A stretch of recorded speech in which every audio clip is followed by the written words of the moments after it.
I guess I have my own sort of big, hairy, audacious goal, which is to make sure that South African townships produce like graduates, and they produce people who come and change the kind of landscape, the economic landscape of townships, right? Because I think one of the things I've become quite aware of is that townships are always going to exist. The question is, how do we make townships places that are safe, happy, economically viable, and are conducive, they're conducive environments, because at the moment they're not very conducive.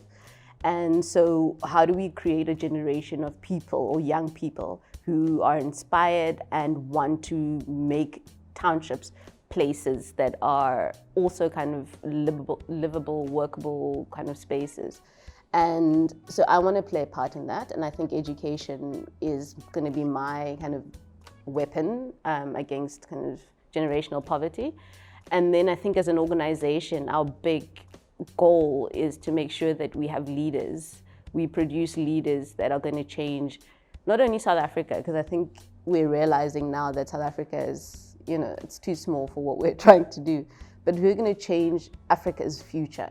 And how do we make sure that women have equal, or girls have equal opportunity to participate in that, where they're not the first to do things, like they're not always the single ones living in boardrooms, or they're not the only ones that are like the first Black woman to be listed for a JSE company. And to be able to do that, you need to create a critical mass, right? So like that, and that's not just one Rethabile getting a PhD in the streets of Khayelitsha, but that there's like 10 of them or 100 of them.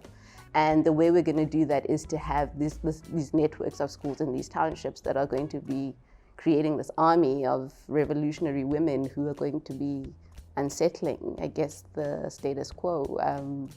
So that's going to be, at the moment, the target is 10 schools by 2028.